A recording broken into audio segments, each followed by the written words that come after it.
Festival. We're going to feature all kinds of comedy on November the 8th at the Austin Film Society Cinema. Everything from funny music videos to, comedy series episodes to films. And we also like to talk about screenplays. And we have awards for different screenplay categories. And one of those nominated for an award for Best Romantic Comedy Feature Film Award is screenwriter Charles Borg, who's joined us today. Hey, Charles, how are you? Hey, Kel, I'm doing well. Thank you for having me on. Yeah, excellent story you got here, man. And judges are very, very impressed with your work. And congrats on your nomination. Yeah, I have to give a quick shout out to my writing partner, Michael Ashley. We were really happy that the judges, found it funny and it resonated with them. So yeah, we're humbled. Yeah, good stuff, man. They really liked it. But I want to tell the story. I want to give the synopsis, but I'm the guy who gives away like too much information, so I'm going to leave that one to you. What is this story about? Sure. I'll give you a quick log line. So it's about a young looking 30-year-old who, in order to save being with the girl that he's in love with, who thinks he's a very selfish person, he re-enrolls in high school in order to make her dorky brother popular to kind of prove his selflessness. So that's the basic premise of it. It's a kind of throwback to a lot of 80s movies. Michael and I were inspired by goofy comedies that really utilize dramatic irony. Like Father, Like Son, Weekend at Bernie's, and then movies even into the 90s, like Freaky Friday. I think that's the 90s. Really just duality is a big part of the script. And we just had fun kind of playing with it. And we were inspired by, like, how could we, because everybody would say that we look like we're a lot younger than we were. That was just the thing that Michael and I shared in common. And so we're like, that would be funny if you had somebody who was 30 re-enrolling in high school. They would be completely out of the loop, right? They wouldn't be hip, as the kids say. So we kind of just took that premise and ran with it. So we quickly established a character who used to be called Good Time Zach. Right, so he's kind of grounded in this, with this backstory of being a party person, and his friends know him as a party person, and so he meets this girl Jessica, and they really hit it off. And really, for the first time in his life, he feels like, hey, this is the one. And despite his best efforts to win her over, everything he does blows up in his face. And so ultimately, she says, like, hey, look, you're a nice guy. I can't take you seriously. He's like, yeah, but Jessica, you're the one for me. And she goes, sorry, I need somebody who's more serious and not so selfish. So his plan is to make her brother popular at school, because the circumstances are such that Jessica and her brother, her younger brother, are by themselves. Right? She raises him, no parents. So it's very difficult for her to see her younger brother enduring this kind of ridicule at school. It's all done in good fun too. It's not too heavy. And so he dresses the part, or at least he thinks he does. And then he confronts the brother at school. And it's really about him kind of forging this unlikely bond. And circumstances ensue. And while he's getting closer to the brother, and the brother's feeling more confident, and our main character Zach is feeling like he's doing a really good job with this, he's kind of pushing the brother to tell his sister, hey, I met this really nice guy, and trying to get a read on how she still feels about him. And of course, we create a B plot where Jessica's falling in love with a coworker, and then this is a problem for Zach, and so it all kind of culminates in which he hires her to do some work for him, and at his job in real estate.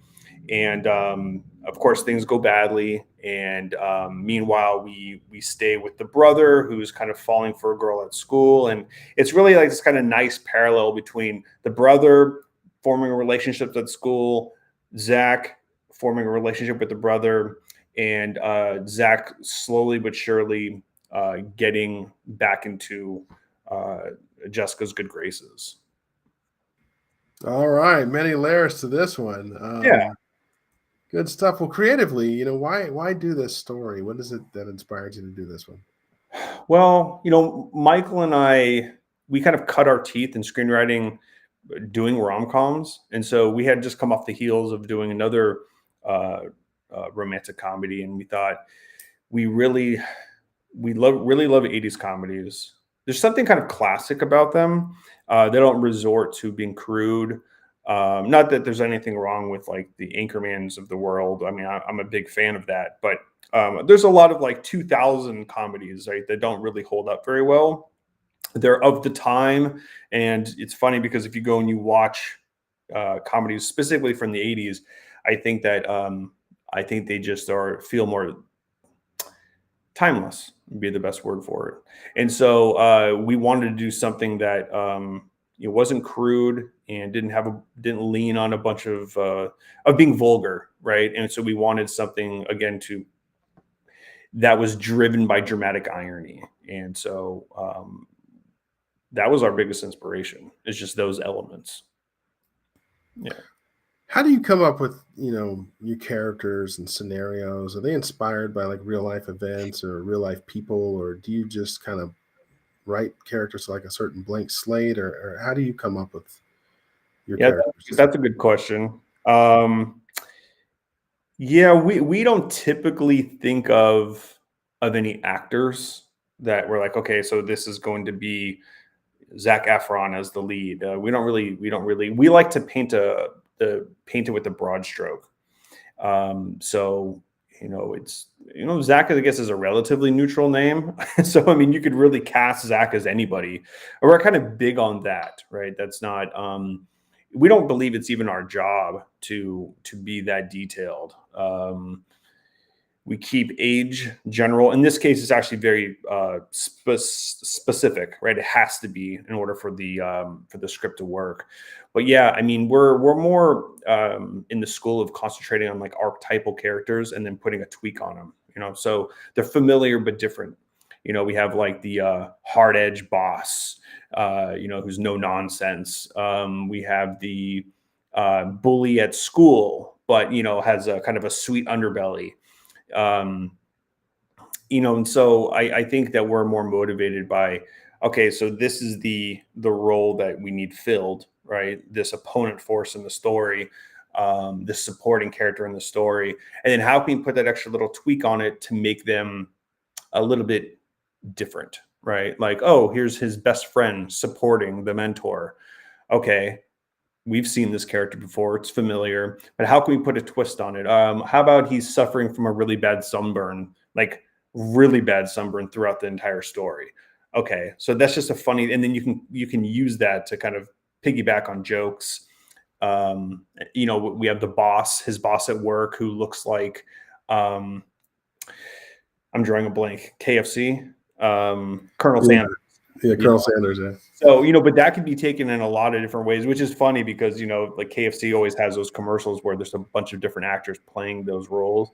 So just kind of paint like a broad picture for somebody, and then they can kind of let their imagination go.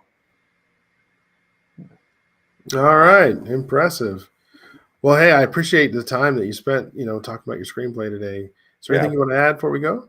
No, I mean, look, I just want to thank the judges for picking Cool Kid. I think it's a lot of fun. I think rom-coms, people just enjoy them a lot, and we're glad that we could put something out there that people would enjoy, and who knows what'll happen with it, right? All right, good stuff. Who knows, my man? Who knows? Sounds like a good story. Sounds like it has a lot of potential. So we'll see. Well, the judges definitely liked it, and we'll see what happens on November the 8th. So, all right, thank you so much. All right, my man. We'll talk to you soon. Thank you so much for joining. Bye.